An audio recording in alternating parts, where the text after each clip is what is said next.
Escolha ser campeão. Performance.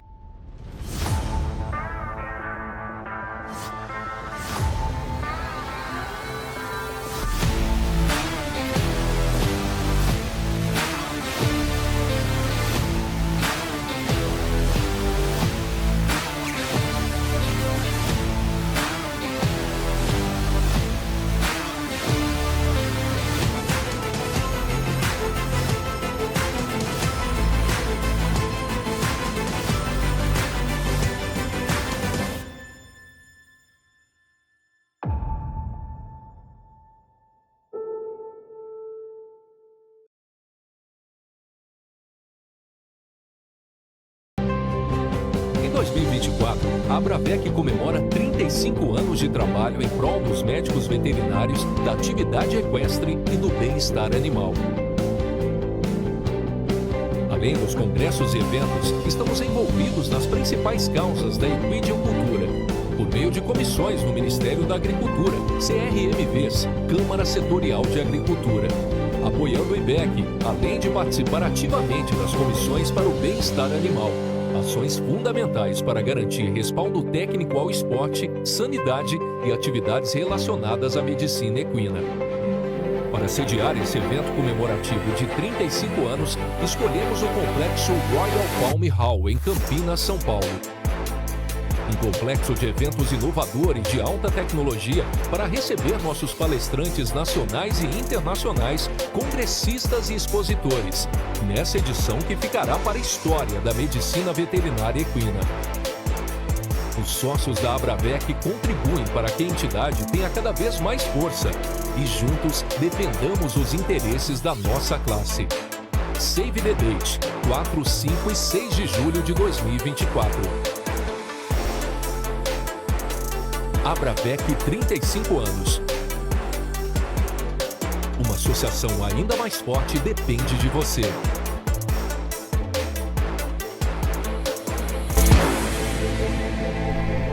Olá pessoal, a gente está em mais um episódio aqui do podcast Cavalos. Meu nome é Adriane Passo, sou diretora executiva do Grupo Cavalos. Do meu lado está o Hélio Itapema, doutor Hélio. E a gente vai conduzir essa conversa a convite da Abravec. Nós estamos aqui filmando da feira, entrevistando pessoas que tenham essa relevância no mercado e que dê esse resultado tão importante do leitor e do ouvinte, o antigo leitor do Portal Cavalos e agora o ouvinte do podcast Cavalo, a trazer um pouco mais de naturalidade a alguns temas que muitas vezes parecem ser um bicho de sete cabeças, né? Com a gente aqui hoje, a gente tem a doutora Maiara Fonseca, especialista em nutrição equina, né, da empresa Integral. E aí eu gostaria que você se apresentasse, Maiara, e que você falasse um pouquinho da sua formação, da sua escolha da profissão até os dias de hoje, e aí a gente vai conduzindo essa conversa. Podemos começar? Muito obrigada pelo convite, é uma honra estar aqui com vocês, com a doutora Tati, uma grande parceira também. Eu sou médica veterinária e resolvi me especializar na área de produção de equinos, então nutrição, fisiologia do exercício, parte de biomecânica. Eu sempre me interessei para a área de pesquisa também, então minha formação é voltada para essa área. E aí teve uma oportunidade de trabalhar na Integral em 2019, também uma empresa que foca muito nessa área de pesquisa. E aí, desde então, estou trabalhando lá no desenvolvimento dos produtos, atendimento ao cliente e nas parcerias, né? E junto com a gente a doutora Tati Figueiredo, te acompanha há muito tempo. Sempre te vi como uma boa comunicadora do que a gente acha, do que eu vejo nesse mercado. Às vezes falta só comunicar de uma maneira mais leve um assunto que muitas vezes é técnico. Bem-vinda, Tati. Você é especialista em neonatologia equina, né? E aí, te apresentar e contar um pouquinho da sua história hoje, né? Vamos conversar. Muito obrigada, estou muito feliz também de estar participando com vocês, ao lado da Maiara, inclusive. Bom, eu sou médica veterinária, a minha carreira no início, ela foi sempre... No início não, né? Nos últimos 18 anos, ela foi basicamente focada na parte de criação. Dentro de uma criação, de uma área de criação, um dos setores mais importantes e que a gente acaba tendo grande parte das perdas é o setor neonatal. Então, isso vem desde as éguas gestantes, com os índices de abortos, neonatos, com problema. E a gente sabe que isso interfere, inclusive, na produção de um cavalo atleta. Então, hoje, o meu foco principal é poder assegurar ao máximo que o neonato ali, no início da vida dele, ele consiga futuramente ter um desempenho atlético independente da raça. Da raça. Exatamente, independente do estado, independente do país, na verdade, onde ele é criado.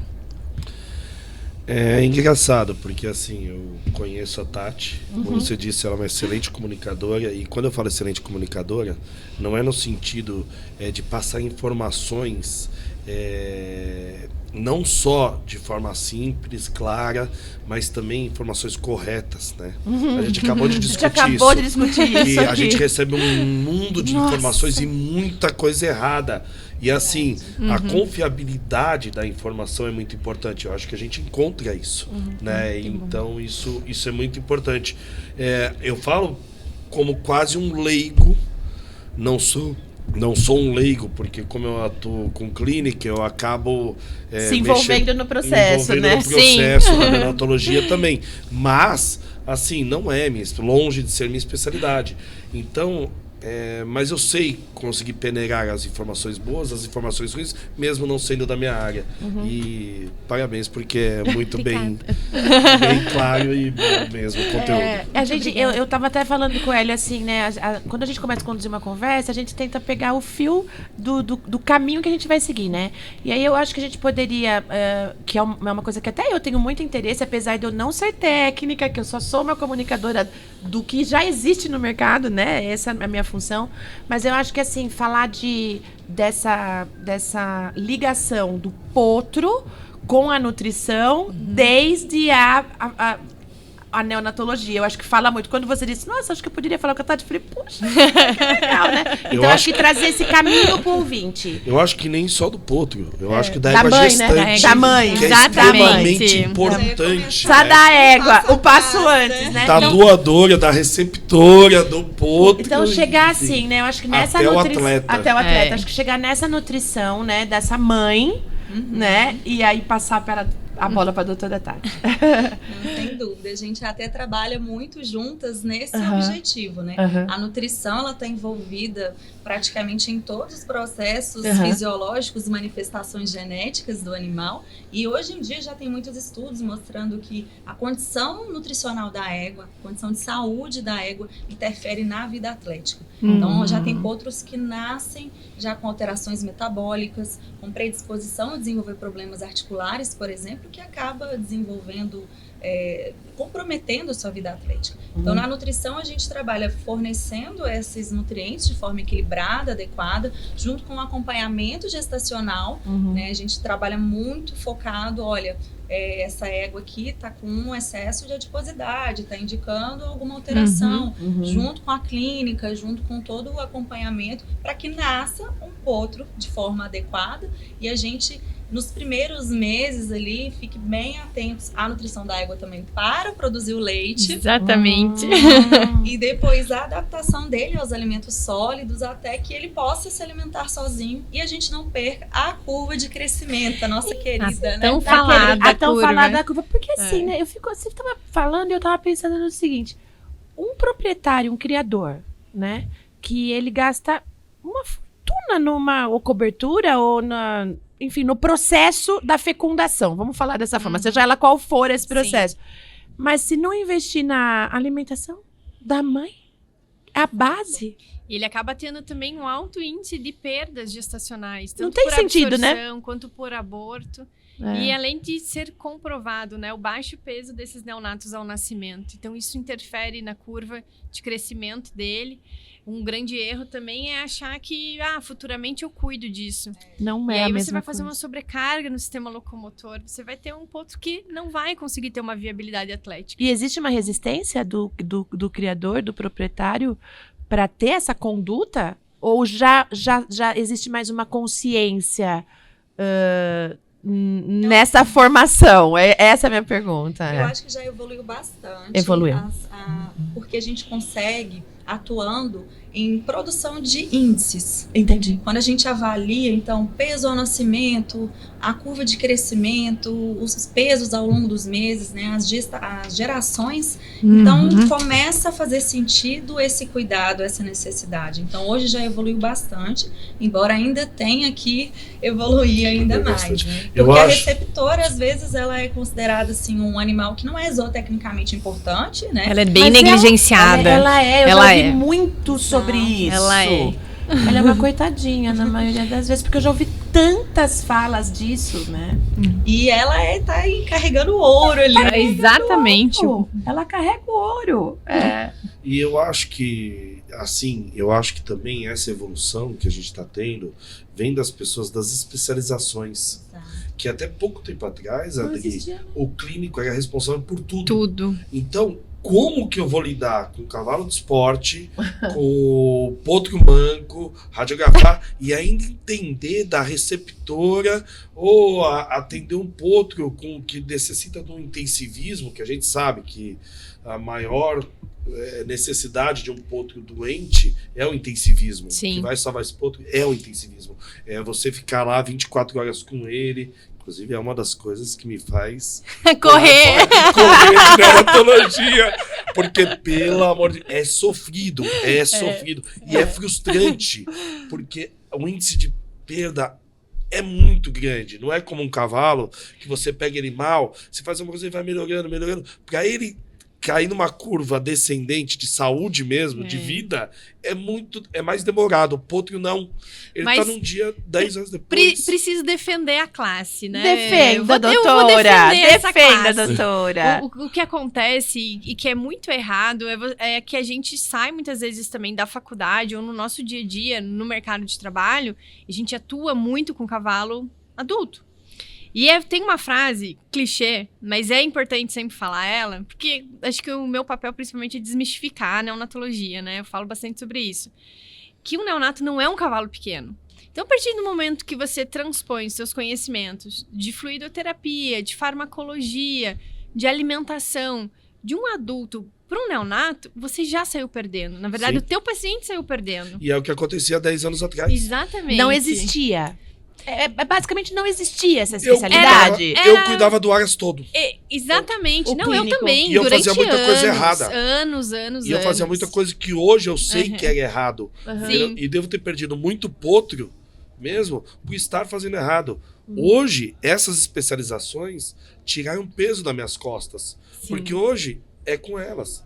E elas vão me entregar um potro com 1 ano de idade saudável, são, como ela disse, que é muito importante. Sim. Com as articulações preservadas, com tudo certinho para eu tocar dali em diante. Parece tão óbvio, né? A longevidade desse potro, como atleta, vai ser muito maior. E isso é o mais importante, na minha opinião. Eu volto na pergunta que eu fiz. É tão básico a alimentação para que tenha o resultado, né? Que bom que você começou falando que essa resistência está mudando essa consciência, né? Eu acho que existe muito a questão cultural também, né? Sim. Então, aos poucos, quanto mais a informação vai chegando e a gente interpretando essa informação em resultados da propriedade, mostrando né?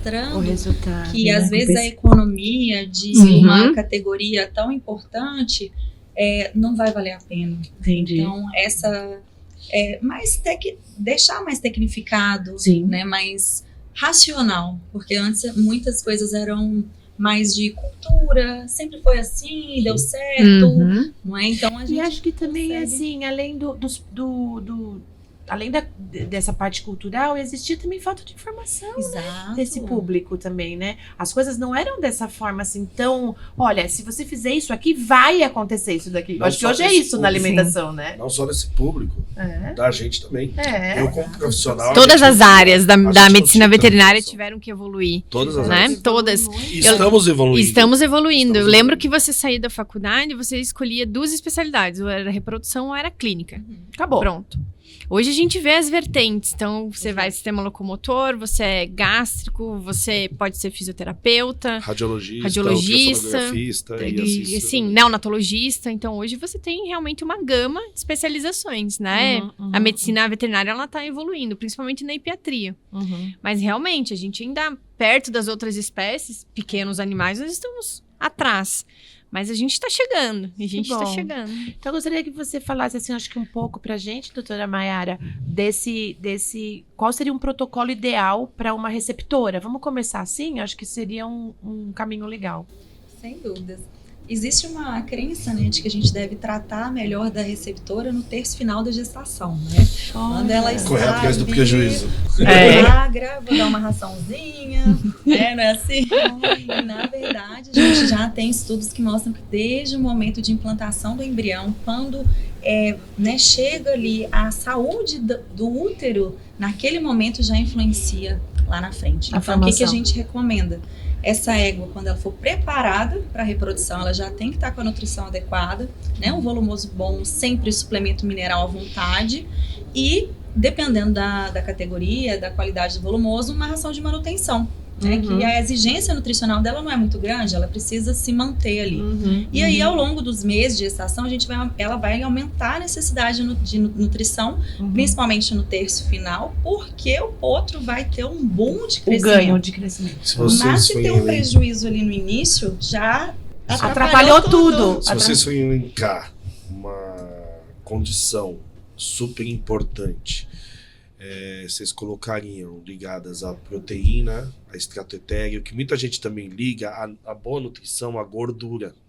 Que é um erro gigantesco. E a doutora Tati citou agora que a doutora Tati ou a doutora Maiara acabaram de citar que gordura na gestação é o inimigo da gestação. A gente tem alguns trabalhos que mostram, inclusive, desenvolvimento de afecções locomotoras nos potros de éguas que gestaram obesas. Sem dúvida. Gente. Se vocês forem elencar, vocês acreditam que nesse momento da gestação, proteína é um dos fatores importantes?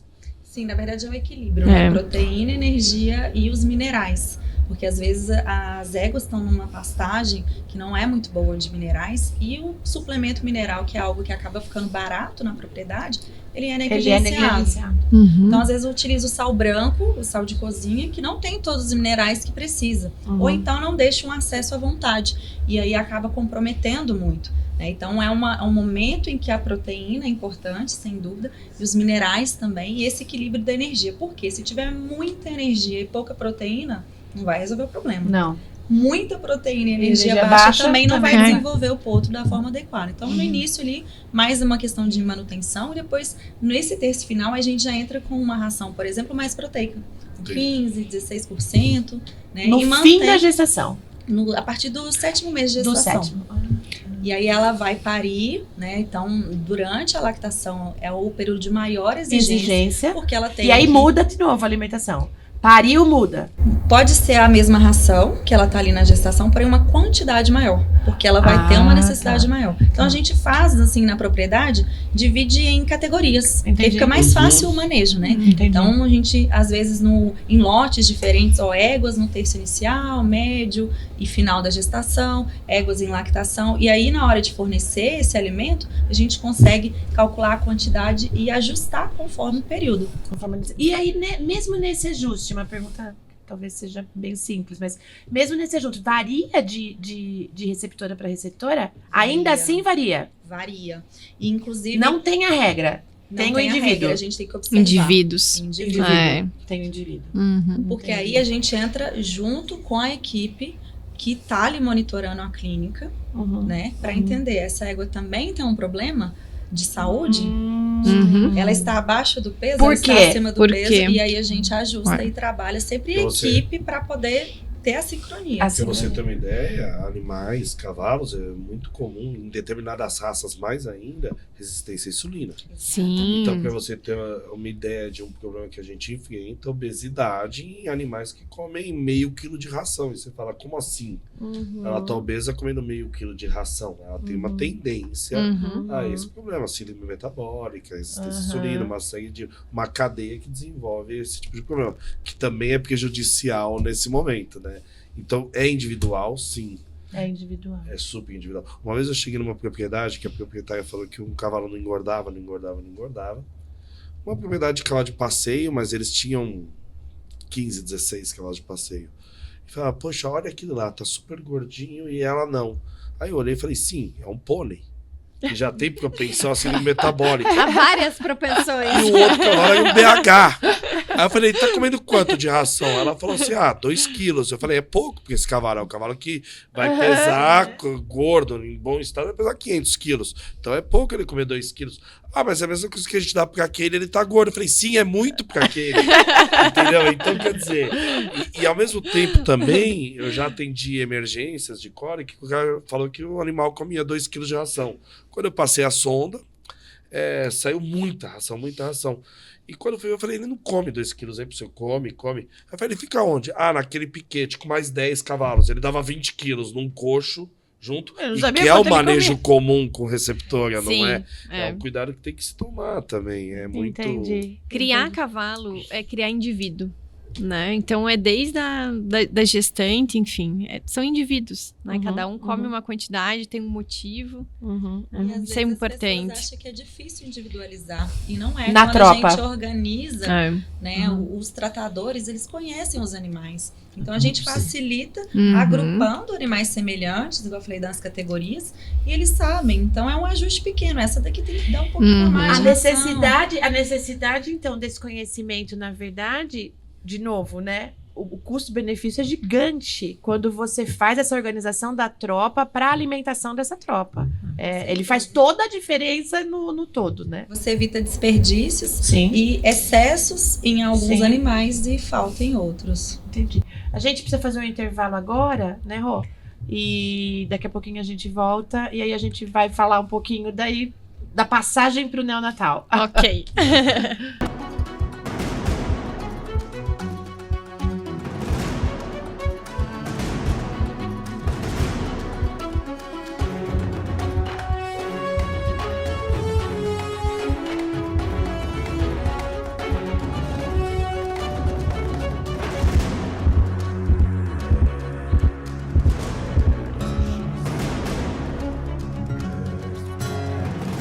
Escolha ser campeão.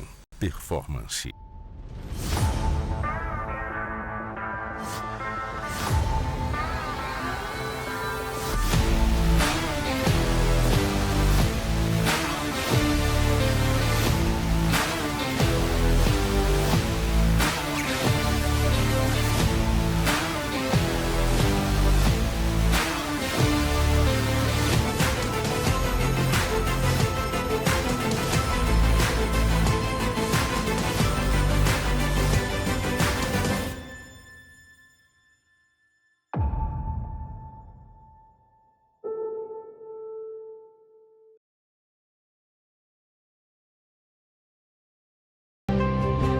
Em 2024, a Abravec comemora 35 anos de trabalho em prol dos médicos veterinários, da atividade equestre e do bem-estar animal.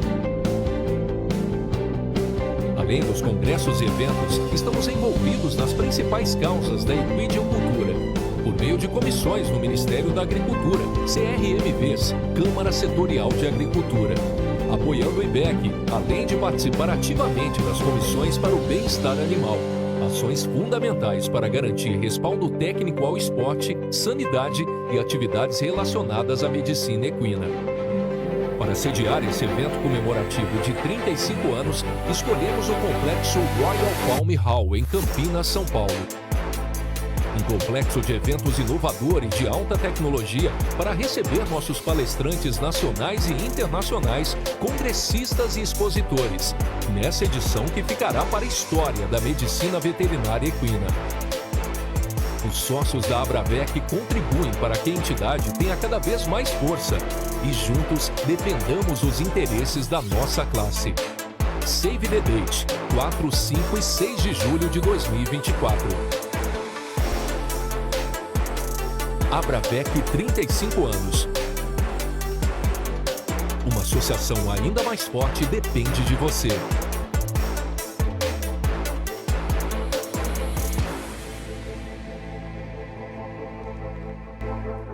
Bom, a gente já falou da gestação. A partir do momento do parto, quais os principais cuidados nutricionais, que você já falou da receptora, mas do potro? Só o leite é suficiente nesse momento? Em qual momento você acha que seria legal ele já começar a se alimentar com uma ração, alguma suplementação, algum cuidado nutricional com esse potro? Então, o principal alimento, assim, nobre é o colostro. A Tati fala que é o potinho de ouro.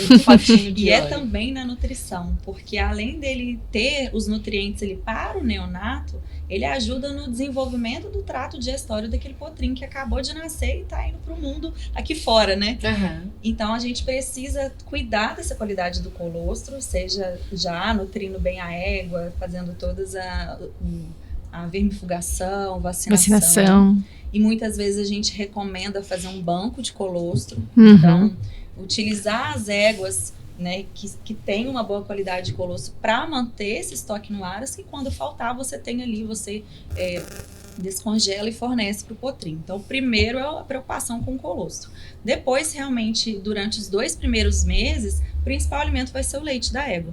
E aí a gente vai monitorando. Então, a pesagem desse potro é muito importante para ver se ele está desenvolvendo da forma adequada, se a gente precisa complementar com um sucedâneo, com uma égua doadora de leite, enfim. Porque nesses 2 primeiros meses, o trato digestório do potrinho é basicamente alimentação líquida.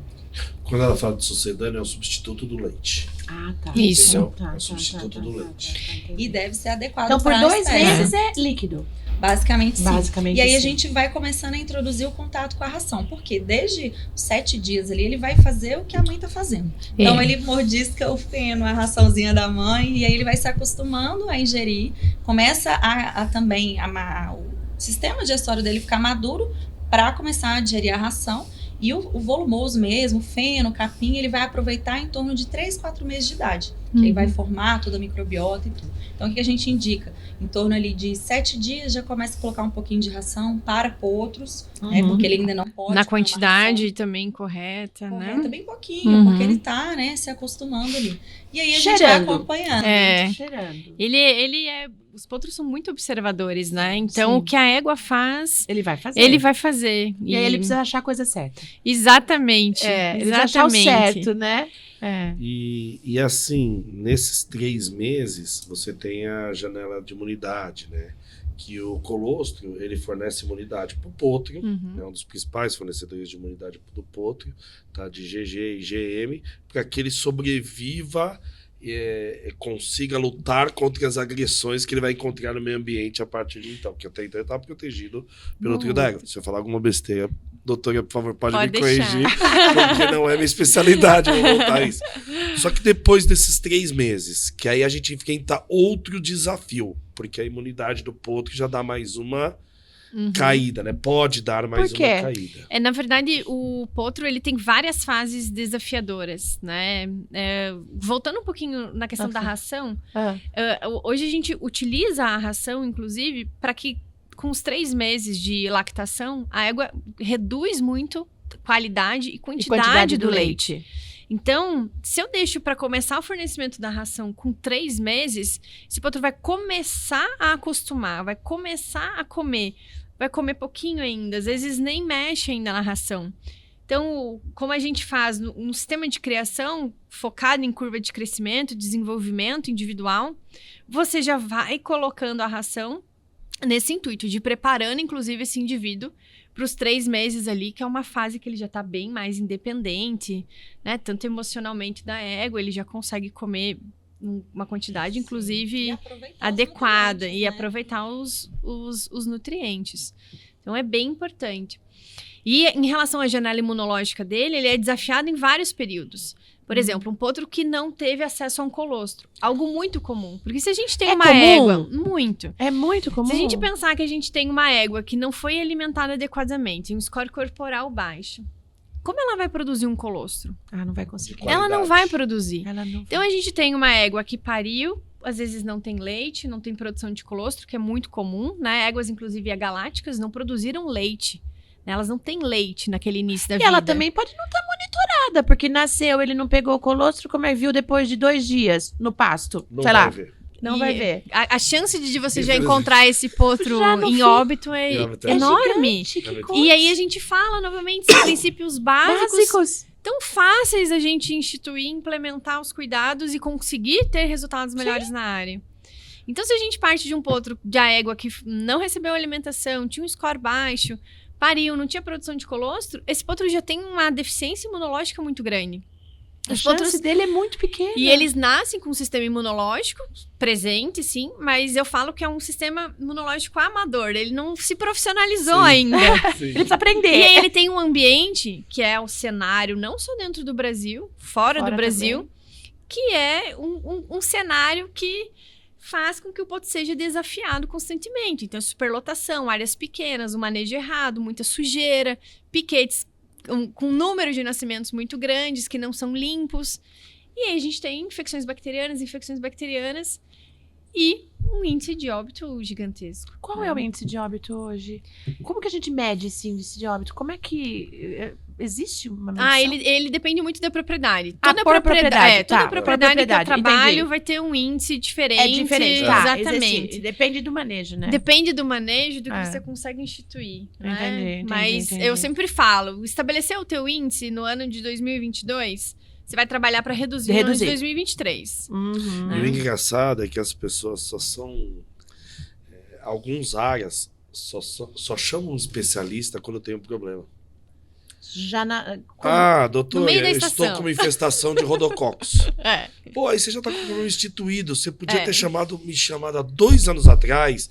Eu ia mudar a condição do seu piquete, ia mudar a condição da lactação dessa égua, e você não teria esse problema hoje. Mas é difícil, de novo, eu vou repetir, entender como que o criador ou o proprietário de 1 ou de 100...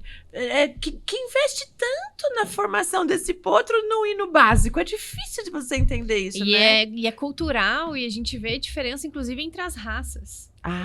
Tem raças que a gente tem mais dificuldade de inserir alguns cuidados básicos. Né? Tem criatórios onde já estão... Principalmente os criatórios que já tem uma marca muito mais definida. Porque eu falo, você produzir um potro é o seu ferro, é o seu legado. Sim. Como você vai apresentar esse produto, então? No mercado. No mercado? Claro. Porque um aras, ele roda com venda. Com venda. Venda de produtos, comércio venda de potros, né? Então, Uhum. como você apresenta esse indivíduo? Eu acho que às vezes as pessoas confundem a rusticidade da falta de cuidado. Falta de cuidado mesmo. Porque existem algumas raças, claro, que têm uma rusticidade maior, mas esses cuidados básicos não vai comprometer a rusticidade. O animal vai continuar sendo forte, mas tendo capacidade, tendo condições de atingir o seu potencial genético, toda aquela escolha da égua, do garanhão, a gente vai conseguir atingir o máximo ali. Olha, a gente faz o anuário de garanhão de matrizes. Acho que você já viu, né, Tati? Sim, Vocês já viram, né? Nada mais é do que, vamos mostrar uma vitrine pro mundo e ver aqui quem que você quer, quem combina com você para nascer o seu potrinho, né? E a gente vê o criador ou o proprietário... Porque às vezes o proprietário realmente é de 1 garanhão e às vezes é de 10 garanhões. E o cuidado que ele tem numa campanha, o que ele pensa para ele colocar essa campanha, é vírgula atrás de vírgula. E aí quando eu vejo ele mudando... Não é essa palavra, é aquela palavra. Não. Então, esse cuidado de mostrar esse produto para o mercado, ele tem que refletir ali no básico, né? E uma coisa... Que loucura isso. Você falou 2 palavras que ela falou. Você falou uma de combinar e ela falou de rusticidade. Ciência não combina com rusticidade. É muito difícil você ver as 2 coisas juntas. Olha muito difícil você ver 2 coisas juntas. A gente falou de infiltração, do cuidado que você tem que ter numa Acabamos de falar disso. Entendeu? Não pode ser rústico.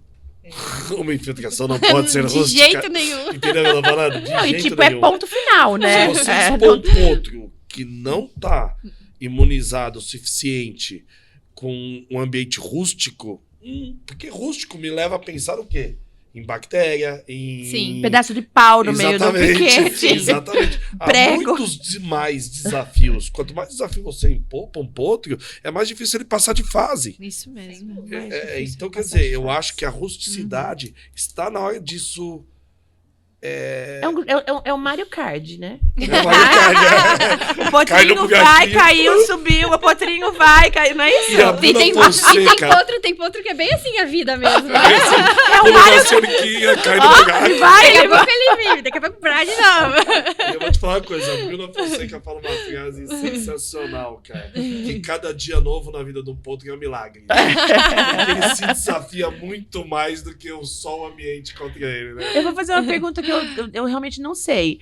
O potro, o neonatal, essa forma de chamá-lo é até quando?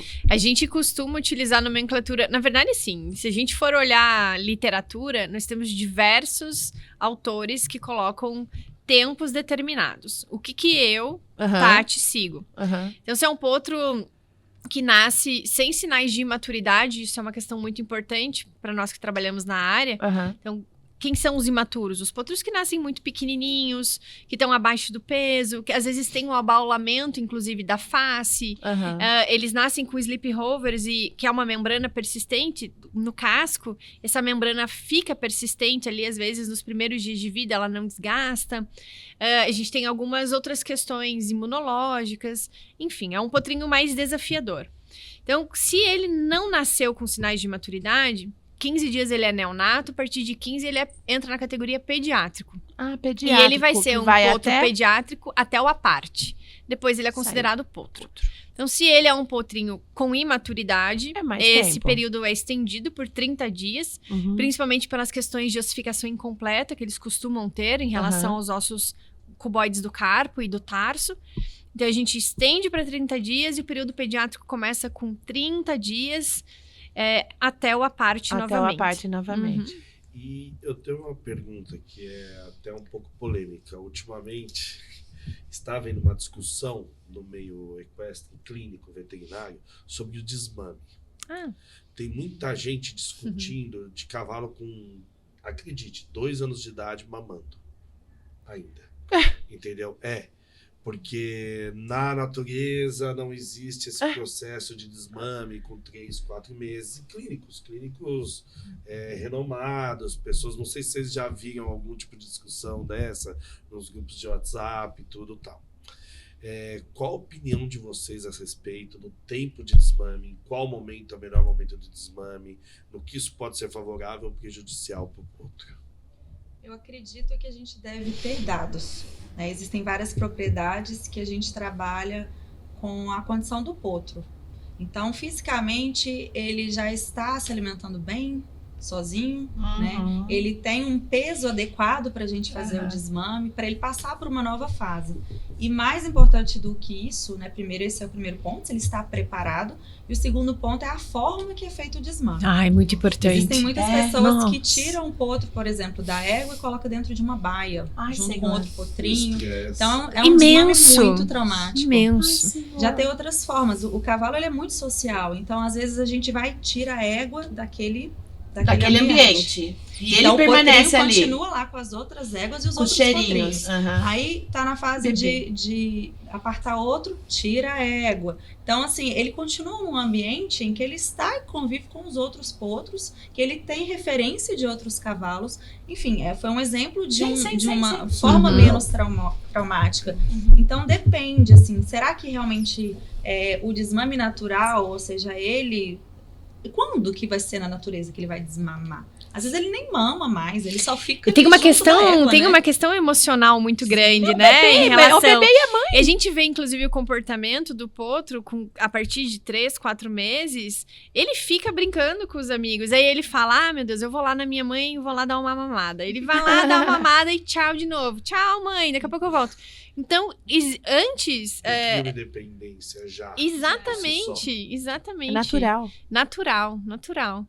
É que essa discussão parte por causa dos vícios adquiridos já dos potros. E foi o que a doutora Maria citou. Isso está muito ligado ao estresse que é exercido sobre ele no momento da desmama. Se você conseguir fazer uma desmama um pouco menos estressante, talvez você diminua o número de cavalos com vícios. Por exemplo, engolir ar, dança do urso, você vê potros, às vezes, com vícios. Mas, claro, se a gente tira o potro do ambiente que ele conhece e coloca numa baia, tirou da mãe e colocou num ambiente que ele não conhece, é claro que ele vai estressar. Né? Ele vai ter uma queda imunológica, inclusive, e ele vai estressar. Então...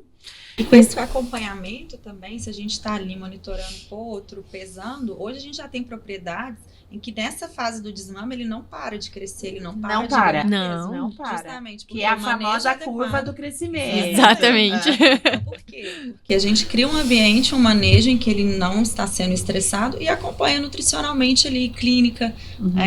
Eu falo que a Tati também trabalha muito com isso, a questão da lanchonete, que é uma unidade de serviço que o potrinho entra lá, ou a égua entra, e ele tá ali num box individual, e ele vai receber a raçãozinha dele. Nesse momento, o tratador tá passando o olho na tropa inteira. Aí ele chega pra doutora Tati, doutora, esse potro tá estranho. É ou não é, Tati? Sim. Então aí a gente já consegue individualizar, ver se tem um problema, se não tem. E aí, dessa forma, a gente vai mantendo os potrinhos saudáveis, porque qualquer alteração, o clínico é comunicado. E aí ele consegue intervir. Ele não corrigir, né? hoje. E corrigir, fazer a correção, né? Não deixar para depois, né? O atendimento, né? Eu acho que, na verdade, o trabalho de vocês duas mesmo, em conjunto ou separadamente, ele é vital na propriedade em todos os sentidos, da economia, da gestão de funcionários, porque na verdade você tem que fazer a gestão. Vocês quase são de novo psicólogos, né? Para você fazer a gestão operacional dessa condução desse cara que tá ali, né? Porque é ele que vai olhar, não são vocês, né? Se a forma que você chegar e falar, olha, esse aqui tem que comer isso, esse aqui tem que comer isso, e se ele não fizer, exatamente. Acabou. Eu vou citar alguns exemplos, Adri, que batem, tá? Clínico. OCD. Sim. Desvios angulares. Então, o que sai mais barato? Eu fui ver um potro num áreas grande com OCD gigantesco. OCD é um problema que dá nessa fase de crescimento, descolamento da cartilagem, que depois calcifica dentro da articulação, basicamente. E, de repente, você gasta aí pelo menos R$7.000 para retirada desse OCD da articulação. Correndo o risco de não ter um prognóstico. Correndo o risco de não ter um prognóstico, no mínimo reservado. Exatamente. No mínimo reservado. Ou de perder uma venda boa. Nossa. Entendeu? De um potro com 3 anos e meio de idade. Por exemplo, ele vai lá, corre bem como um potro do futuro, e você vai fazer um exame de compra, pum, acha um OCD. Isso poderia ter sido evitado nessa curva de crescimento. Desvios angulares. Esses dias eu vou fazer uma tenotomia numa égua de profundo, porque ela tinha uma contratura de tendão enorme, porque houve uma disparidade no crescimento ósseo com o crescimento de tendão. Totalmente solucionável. Totalmente. E isso acontece muito em potro, né? Tem gente que fala, não vou alimentar, então a égua, nem na parte gestacional, muitas vezes é uma realidade do Brasil, né? A gente tem que falar, nem no momento ali que ela pare, eu vou dar uma ajudazinha. Na hora que ela aparta o potro, agora eu vou fornecer ração pro potro. Então, assim, em 6 meses, a curva de crescimento desses primeiros 6 meses é de 48%. De quando ele for um adulto. A gente tá falando de metade da vida. Então, não vai adiantar, você perdeu um tempo precioso, você perdeu o teu período, né? É difícil recuperar. Eu digo pra você que Impossível. Não recupera. Você não recupera. E às vezes sem trazer lesões, não saudável. Não saudável. Às vezes você atinge o peso, às vezes a altura, mas não é um potro saudável. Exatamente. Então a gente cai numa questão que até me envolve agora, que é a parte assim, como é fundamental o conhecimento, né? Passar essa informação cada vez mais lúdica até. Sim. Para esse tratador, criador e proprietário, né? Tem que ser muito lúdico, eu acho, para talvez até voltar pro desenho, né? Olha, tem que comer para ele crescer. Sabe, fazer um PowerPoint de desenho. Eu acho que a gente consegue muito, né, Tati? estando ali com eles. Sim. Quando a gente tá ali, faz no dia a dia. junto e mostra, olha, tá vendo aquele potro? Olha aqui. Ele melhorou por causa disso. E quando... jogar junto da equipe. E é engraçado, o dia de pesagem dentro de um Aras, um dia que pelo menos eu tento fazer um dia super comemorativo. Super legal. Então eu levo comida, a gente pesa. Festivo. E você vê os funcionários felizes. Porque a gente fala, nossa, esse mês ele ganhou 20 quilos, esse mês ele ganhou 25. Legal. E todo mundo, que legal. Um bom resultado libera endorfina. Isso exatamente. Numa academia, num regime. Exatamente. Num esporte. Um bom resultado te dá aquela endorfina. E, além de tudo, aquele potro, aquele indivíduo que não teve o peso adequado, então a gente vai falar, vamos falar de 1/4 de milha, né? 1 quilo aí por dia, nos primeiros, digamos, 4 meses aí que ele ganha. Então, fechei lá 30 dias, ele ganhou 30 quilos? Não, ele ganhou 12. O que aconteceu com esse potro? Né? Então, é aqui que entra daí a nossa investigação clínica. Né? Por que ele não tá comendo? Então, vamos para a investigação clínica. Vamos entender o que está acontecendo. E muitas vezes, volto a falar, o erro da pessoa é me ligar porque, nesse momento, em vez dele chamar um especialista, ou ele entope de ração, entope de suplemento e, às vezes, até hormônio nessa fase da vida, o que não é incomum, acredite. Sim. Entendeu? E de repente você cria um efeito rebote, que você dá um sobrepeso num potro que não é preparado para isso. Se você botar o Neymar com 80 quilos de músculo, que seja... Não vai dar certo. Não vai dar certo. Não vai dar certo. Vai quebrar o joelho, o tornozelo dele vai pro saco. Não tem. E é isso que acontece na nossa realidade, né? Dos criatórios. Meninas, muito bom. Tem mais alguma coisa que vocês acham que é relevante falar pra gente dar esse encerramento? Queria que você passasse os contatos seu, da Integral, e seu, Tati. Tem alguma outra coisa que faltou a gente falar? Eu agradeço imensamente esse convite, foi muito boa a conversa. Acho que se a gente continuasse aqui, né, Tati? A gente ia ficar a tarde. Sim, o dia inteiro. A cada um que sente. Todo mundo que levanta, a gente fala, temos que fazer bom. A gente falava mais, hein? Acho assim que o que foi muito legal é porque a gente trabalha juntas, né? Sim. Então a gente acompanha a nutrição, a clínica neonatologia. Dá pra perceber que vocês têm uma sinergia. Já completa quase, né? E na verdade o recado que eu quero dizer é justamente isso, trabalhar em equipe, né? Nós temos muitas pessoas, muitos profissionais envolvidos, dedicados no tratador, né? O treinador, o clínico, todo mundo, se tá todo mundo ali dentro do mesmo objetivo, falando a mesma língua, funciona muito bem, né? Então, isso é muito bacana. Então, me coloco à disposição, a Integral tem toda essa disponibilidade de auxiliar na parte de nutrição dos nossos clientes. Quem não é cliente também, que deseja aprender, quer discutir alguma coisa. Como é que faz contato com você? A gente pode ter o contato no nosso Instagram, eles direcionam direitinho. Para qualquer dúvida técnica, pode mandar lá no direct que eles direcionam para a pessoa responsável. Então, eu recebo muitas perguntas do nosso canal do YouTube, do nosso Instagram, tá? E o nosso site também é muito legal. Informativo. Muito. Tem uma seção lá de downloads, que tem uma parte que chama e-books. E tem lá um manual do potro órfão. Muito legal, muito legal. Como elaborar o banco de colostro. E também, caso o potro fique órfão, como que a gente vai fazer esse aleitamento artificial. Então, no nosso site tem curso, tem várias coisas. Tem um aplicativo para calcular o fornecimento de ração, inclusive por categoria. Tá vendo? Olha como que ela já... Que legal. Tem um aplicativo que pode baixar tanto no Android quanto no iOS. É muito legal gratuito. a gente conseguir passar com que informações boas cheguem para as pessoas. Muito legal, muito legal. Muito obrigada, Maiara. Bom, quero agradecer a oportunidade, fiquei muito feliz de estar aqui com vocês essa manhã. Para quem quiser conhecer um pouquinho mais sobre neonatologia, acho que o meu Instagram é um bom lugar de acesso de informações. A gente sempre tenta colocar algo atual. Eu falo que o meu trabalho é, com certeza, desmistificar a neonatologia, né, trazer ela mais para perto de todo mundo, né, de todos os cenários, inclusive do médico veterinário que tem pavor da neonatologia. É um cenário possível e é difundir essa especialidade, né? Então, meu Instagram, para quem quiser acompanhar, é Tati Figueiredo Vet. E qualquer dúvida eu sempre estou respondendo lá. Então, eu estou sempre à disposição também para a gente implementar. É real. Ela não deixa a gente na mão de forma alguma. Bom, para o nosso público, então, que está ouvindo a gente aqui, 2 graças de pessoa. Então, a gente está super à disposição. Elas estão à disposição. Espero que tenha sido bem legal para vocês ouvir essa conversa, porque para nós foi bem enriquecedora.